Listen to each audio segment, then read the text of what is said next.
জমিনে সবই আল্লাহর নিয়ন্ত্রণে, কথা সত্য। আমার আল্লাহ তিনি যদি চাইতেন আমার নবীর গা থেকে এক ফোঁটা রক্ত ঝরানো ছাড়াই জমিনের বুকে ইসলামকে বিজয়ী করতে পারতেন নাকি পারতেন না?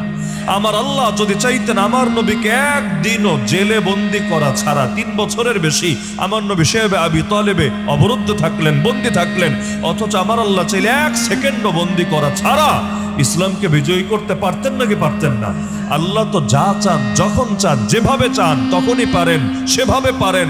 আল্লাহ তার ইচ্ছায় কেউ বাধা দিতে পারে না। আল্লাহ যদি কোনো কিছু চান তিনি বলেন হও, সঙ্গে সঙ্গে হয়ে যায়।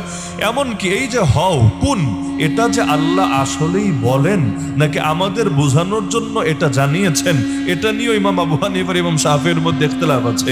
একজনের মত হলো এই শব্দ আল্লাহ বলেন না, বলা লাগেও না, আল্লাহ তাআলা খালি ইরাদা করেন, অটোমেটিক হয়ে যায়। ওই বিষয়টা আমাদের বোঝানোর জন্য আল্লাহ কোরআনে এভাবে উপস্থাপন করেছেন। কারণ আমাদের মস্তিষ্ক ক্ষুদ্র, তো সবকিছু আমাদের বুঝে ধরে না, এজন্য অনেক কিছু ভেঙে চুরে বলা লাগে, তাহলে বুঝে ভালো ধরে। তো এখানে আমাদের বোঝানোর জন্য এভাবে বলা হয়েছে, আসলে আল্লাহর বলাও লাগে না, আল্লাহ খালি ইরাদা করেন, সঙ্গে সঙ্গে হয়। আর কোন কোন ইমামের মত হলো আসলে বলা তো লাগে না, তারপর আল্লাহ তাআলা একটা নিজাম রেখেছেন, আল্লাহ তাআলা একটা সিস্টেম বানিয়েছেন, আল্লাহ কমান্ড দেন, সঙ্গে সঙ্গে সেটা বাস্তবায়িত হয়ে যায়। তো ব্যাখ্যা যেটাই করেন না কেন, এটা তো নিশ্চিত আল্লাহ যদি আজ চান তাহলে আগামীকাল লাগবে না, বরং এখন চাইলে এখনই মসজিদে আকসা স্বাধীন হবে, রোহিঙ্গা সমস্যা সমাধান হবে, উইঘুরের মুসলমানদের সব বিপদ কেটে যাবে, আরো পৃথিবীর যত প্রান্তে মুসলমান যত জায়গায় জুলুমের শিকার হয়েছে সব দূর হবে, বাবরি মসজিদ আবারও আবাদ হবে, সারা দুনিয়ার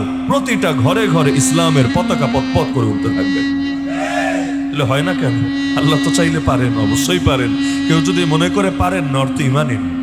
কেউ যদি মনে করে পারেন না, অর্থ ইমানই নাই। আল্লাহ তো পারেন, তাহলে করেন না কেন? 2টা শব্দ মনে রাখবেন, এক হলো কুদরত, কুদরত মানে শক্তি, ক্ষমতা, আর এক হলো সুন্নত, সুন্নত মানে সিস্টেম, নিজাম। এক হলো কুদরতুল্লাহ মানে আল্লাহর ক্ষমতা, আর এক হলো সুন্নাতুল্লাহ মানে আল্লাহর সিস্টেম, আল্লাহর নিজাম। আল্লাহ সবই পারেন, এটা আল্লাহর ক্ষমতা, কিন্তু আল্লাহ সব করবেন না, এটা আল্লাহর নিজাম, আল্লাহর সিস্টেম।